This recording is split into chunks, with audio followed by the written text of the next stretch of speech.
자, 이제 좀 질문을 좀 받는 시간을 좀 갖겠습니다. 네. 누가 먼저 좀 말씀 주실래요? 예, 박인호 질문 올리겠습니다. 네. 박인호 선생님은 지금 실례지만 지금 클리닉을 운영하고 계시죠? 병원.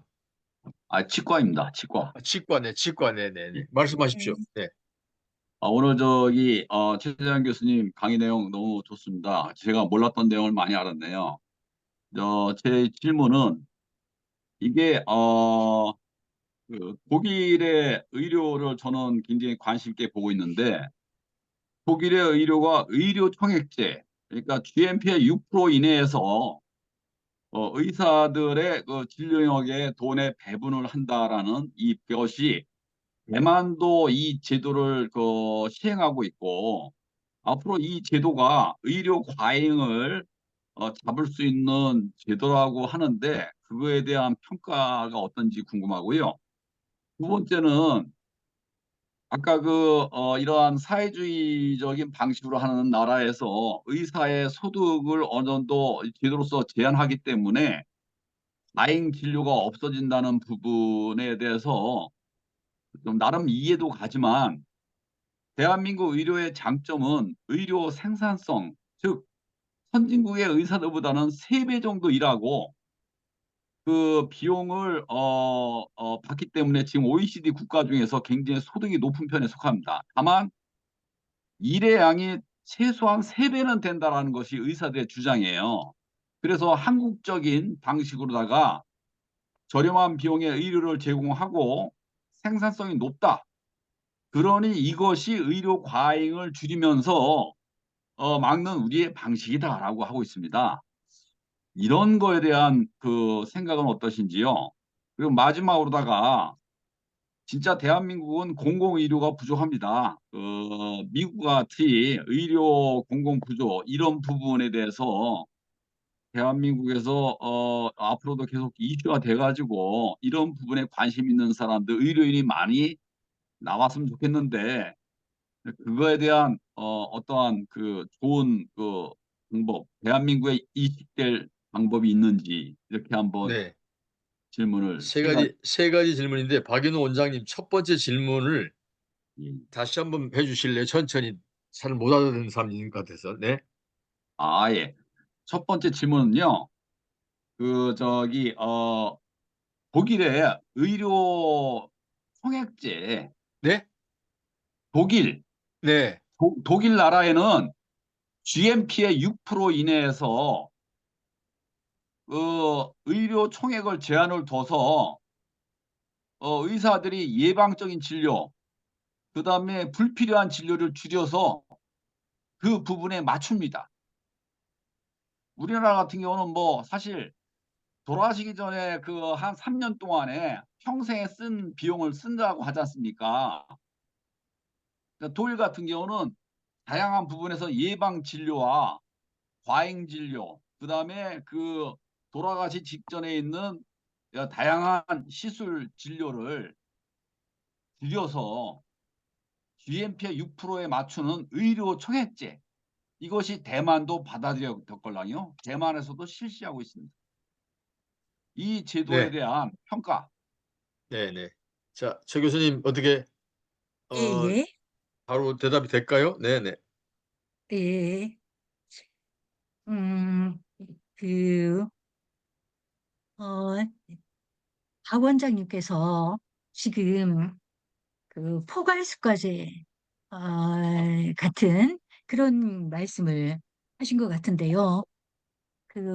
지금 우리는 개별 행위습과제를 우리나라에서 하고 있어요. 그러니까 개별 행위습과제하고 포괄, 개별 수과제? 그렇죠. 이게 행위. 그러니까 환자를 한 명 보면 한 명당 수가가 나오고 두 명 보면 두 명당 수가가 나오는 거, 이게 행위별 수가제라고 얘기하는 거야. 행위. 그러니까 의사들이 한 명보다 두 명 보는 게 그 돈을 더 많이 받으니까 빨리빨리 환자를 많이 봐야 되니까 3분 진료가 생긴다. 그래서 행위별 수가제라고 얘기하는 거야. 행위별 수가제. 우리나라는 현재 그런데 박 원장님께서 지금 말씀하시는 것은 독일에는 뭐가 있냐면 행위별로 그 돈을 받는 이제 이런 것보다 포괄수가제라는 걸 이제 정해가지고 총액 그러니까 이제 6%라고 했는데 그 우리는 의료에 대해서 GDP 6% 정도만 우리가 지급을 하겠다. 이렇게 딱 이제 전체 총액을 정해 놓는 거예요. 그러면 각 병원에 들어가는 돈도 행위별로 막 돈을 자꾸 받는 게 아니라 그러면 이제 과잉이 될 텐데 그런데 어 총액을 딱 정해 놓으니까 병원에서 아 요거밖에 못 받네. 그래가지고 알아가지고 뭐를 하냐면 환자를 적게 받는다. 이게 간단하게 얘기하면 행위별 수까지는 과잉 진료를 촉진할 수가 있는데 그게 부작용이에요. 그런데 그 과잉 진료를 막으려고 너희들 막그 환자 많이 받아도 돈 많이 못 준다. 이래가지고 총액을 딱 정해놓으면 의사들이 아무리 많이 받아도 돈이 총액은 요거네. 그러면 뭐 땡땡이 좀 치자 막 그래가지고 과소 진료를 하게 된다는 거야. 그러면 결국 환자들이 골탕을 먹지 않냐. 이제 이런 말씀을 그렇죠. 원장님. 이 독일은 이제 그래서 이제 그것이 독일을 어떻게 효율적으로 어떻게 하는지 그거에 대한 평가. 그렇죠. 독일 나라는 그러니까 그 이 제도가 그렇죠. 성공적으로 된 건지. 예, 예. 근데 여기서 이제 돈을 가지고 얘기하면 의사들이 적게 그 치료할 수가 과소 진료 환자들을 적게 받을 수가 있겠네? 이렇게도 생각을 하지만 오늘 제가 말씀드린 게 뭐냐면 의료의 가장 중요한 핵심은 주의 의무라고. 주의 의무. 그러니까 환자에 대해서 얼마나 세심하게 관찰을 해서 환자에게 맞는 치료 방법을 의사가 권고하느냐 하는 게 중요한 거란 말이에요. 그러니까 의사가 환자를 대할 때는 꼭 약물을 투입하고 돈을 들이고 이런 것이 아니라 그 영국에서 가장 보편적인 것이 약물을 투입하지 않는 1차 치료라고 했는데 이 의료는 돈으로서만 되는 것이 아니다. 여기서부터 우리가 시작하지 않으면 오늘 이 돈 문제도 마찬가지이지만 의료의 근본적인 그 약물 아닌 예방이라든가 보건치료, 금방 박 원장님께서도 말씀하셨는데요. 예방이나 보건치료는 이 방법이 중요한 것이지 꼭 돈으로 해결되는 것이 아니다. 이 사람 몸이라는 것은. 그러니 이 약물을 너무나 조심, 그, 깊이 해야 되는 거다.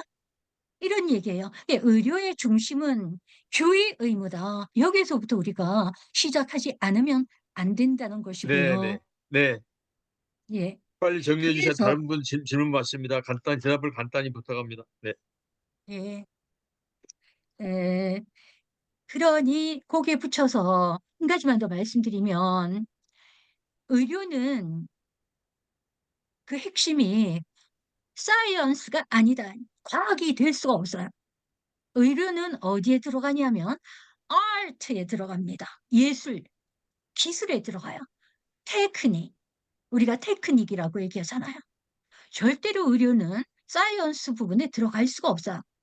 물론 뭐 제약이라든가 이런 거를 우리가 그 약물을 만들어내는데 그 약물이 일단 사람 몸에 딱 적용이 되려고 하면 이 사람 몸은 너무나 개체가 독특하기 때문에 하나의 약이 모든 사람에게 똑같이 적용될 수가 없어요. 조 원장님도 아시겠지만 항생제도 사람마다 각각 맞는 게 다 달라가지고 네, 좋습니다. 그 자, 아트를 하려고 의료는 하면 과학이 아니고 의사가 주의 의무를 예술이다. 들이지 네, 않으면 안 돼요. 네, 네, 네. 그렇게 말씀드리고요. 제가 간단히 대답을 짧게 해주셔야지 질문을 많이 소화할 것 같아가지고 예. 그리고 대한민국 또 한 의사는 가지가 뭐냐면 세 배 정도 더 많이 일하고 그래서 소득이 높은 편이다. 이에 대한 한 말씀. 뭐가요? 아까 이야기했잖아요. 대한민국의 의사는 다른 나라보다 3배 정도 더 일을 많이 한다. 그래서 소득이 높은 편이다. 그렇죠. 그래서 의사가 3배 정도 더 일을 하는 것 자체가 이 병리적인 현상이라는 거예요. 의사가 일을 많이 하면 지쳐 가지고 간호사도 마찬가지야. 간호사는 딴 사람 의사가 3배 일할 때 간호사는 제가 생각에 6배, 7배 일을 많이 해요. 이거 자체의 현상을 없애지 않으면 안 된다. 그럼 어떻게 해야 되냐? 의사 수를 늘려야 되는 것이죠. 의사 수를 늘리고 의사가 다른 사람과 똑같이 일을 하도록 만들며 이렇게 사회 구조를 고쳐가지 않으면 환자도 올바른 진료를 받을 수가 없는 거야. 그러니까 이 의사들은 지금 자충수를 두고 있는데 그 자충수가 목적성이 있는 거야. 그게 뭐냐면 현재 인원을 그대로 유지함으로써 주머니에 들어오는 걸 더 돈벌이. 예. 이거를 없애지 않으면 음. 의사들은 3배 일을 많이 한다. 네네. 이게 자랑이 아니라는 말씀을 네, 드린 알겠습니다. 네.